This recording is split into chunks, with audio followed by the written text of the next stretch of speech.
It's Bill Tucker. I'm back filling in for Steve, who has been off observing Rosh Hashanah. Okay, it's time for our political panel. Let's welcome in Brent Budowsky, writer for The Hill, former aide to Senator Lloyd Bentsen, and Kurt Schlichter, trial lawyer, author, senior columnist at townhall.com, and a retired U.S. Army colonel. Gentlemen, thank you both for joining us. Before we get this conversation started, I want to go first to Donald Trump and the issue of taxes. And let's begin with Hillary Clinton and what she had to say. Hillary Clinton hasn't made an honest dollar in her entire life. All she does is takes from you, takes from your country, and peddles influence to donors, special interests, and foreign actors for astronomical dollars like you've never seen before. It's corruption of the highest order. You know it, I know it, she knows it, and plenty of other people know it, but they're not doing anything about it.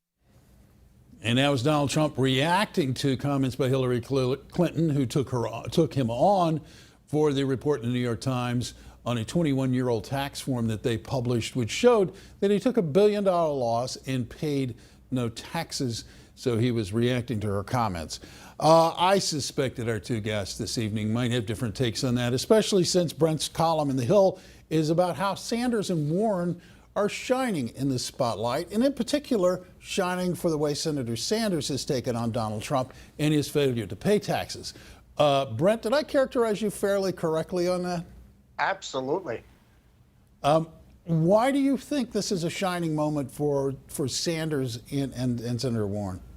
Well, first of all, I do have to thank Dick Morris as a Democrat. If I heard him correctly in the earlier segment, he was rooting for Russian espionage by a Russian dictator against America because he thinks it will help his candidate, Trump. Now, as a Democrat, I want to thank him.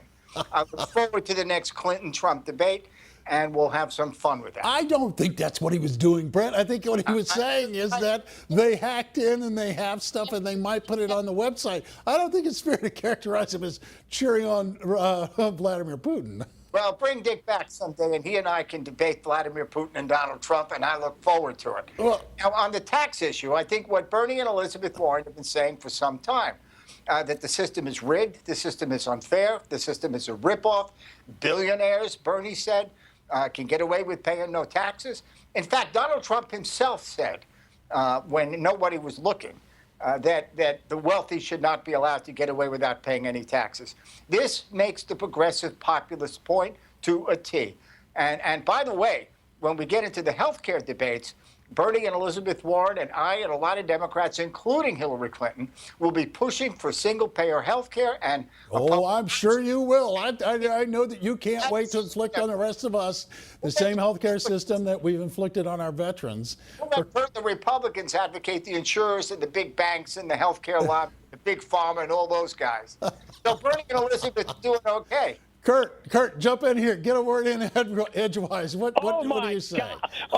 Oh, my God, this is insanity. Bill, first of all, thank you. Thank you. Finally hearing a liberal Democrat take America's side against a terrible foreign power. That's a nice change. I'm really glad to hear it. When I was deployed fighting the Cold War and, in wars, it was always nice to know the Democrats were right there behind me every step of the way with a knife to stick in me and the other soldiers' back. But that's cool. Actually, I've been on your side for 30 and 40 years, and I don't appreciate that kind of comment. Try it on somebody else, pal. Oh, I'm sorry. Weren't you just the one talking about people liking Russia? Yeah, like Ted Kennedy going over there to conspire with them to screw Ronald Reagan. But that's cool. No, that's cool, Brent. Hey, let's talk about taxes now. Let's talk about taxes. Why would you pay taxes when you lost money? Exactly. Thank you, Kurt. Will you give us an answer on this? Do that? Yeah, I mean it's a terrible premise. How do you pay taxes when you've lost money? I don't think that you can. I think the point here too is that what he did, whether someone likes it or not, is that he took advantage of the tax code. And I think most people do that. It's not even taking advantage of the tax code. He lost money. You don't pay taxes on losses, whether you're a billionaire or you're impoverished. There was no money to tax because he didn't have any income. Now, he paid excise taxes, he paid sales taxes, and he paid payroll taxes, and he paid real estate taxes. So it's a lie to say he didn't pay taxes. And it appeals to stupid people when you try and tell them, he's a billionaire, he didn't pay taxes. He didn't make any money that year. Of course he didn't pay taxes, because it's about income. And if you have no income, you have nothing to be taxed on. Jeez. Brent? Oh, I guess we just all agree that Donald Trump was such a lousy businessman. He lost $1 billion and claimed it in 1 year. People lose money all the time. Business people, which Democrats don't understand, lose money some years because they take risks. Well, we'll know exactly what he made and what he lost when he releases his tax returns, and now we know why he's hiding them. You're not hiding him. He just doesn't want to show them. And I don't blame him, because I got to tell you, Kurt, I'm going to interrupt you and turn into a lie.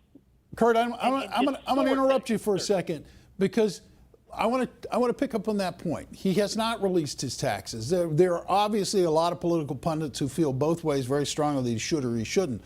But it seems, with the way the numbers sit and the tie that we have effectively in all of the political polls, a lot of people don't seem to care at all. I care nothing. Okay, Zero. Brent, I know you do, yeah. Brent, but how do you explain the fact that it doesn't seem to be moving the needle against Donald Trump in a landslide toward Hillary Clinton? Well, actually, in the CNN poll that came out today, more than 80% do care. But I'm pretty happy with the way the polls are going. I'll let Kurt explain that one.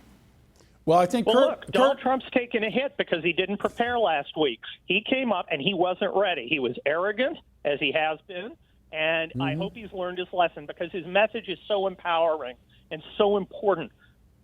Well, he speaks for the people the elite in Washington want to ignore. He's taken up their banner, and I'm glad. Which people does he speak for? I mean, in his own tax proposal, Kurt, go out to a Trump union hall in Michigan. Go out to a VFW hall in Pennsylvania. Ask the people who aren't inside the Potomac. Kurt, now let Brett respond. You did a good job talking over him. Go ahead, Brett.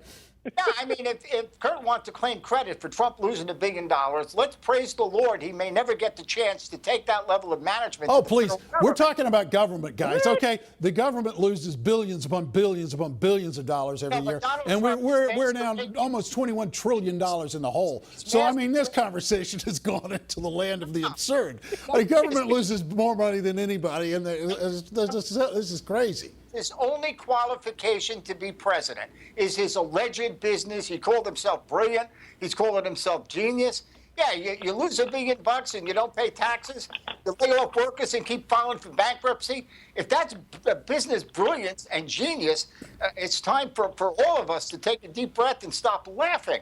Now, if you don't think voters care about that, we'll let them decide in election day. Well, this is what's interesting, and I want to get to actually Kurt's article, because Kurt actually lays out the argument that part of the reason that people probably are sitting here scratching their heads and is that we've got a lot of mainstream media that seems to be either incapable of understanding what's going on, and that businesses do lose money, and that when you do follow tax law, you are allowed to do exactly what he did when he did it. Kurt, you just lay bare the sort of liberal bias that's in the media, and you make the strange point that that's going to be the undoing of liberalism in America. How so?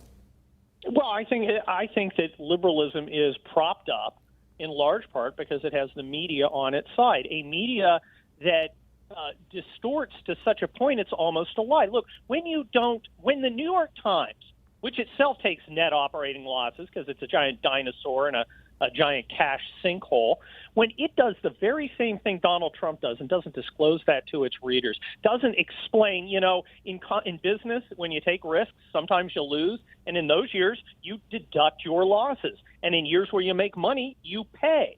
And it didn't explain that. Instead, it said, well, he might have, done his loss carryover for 18 years.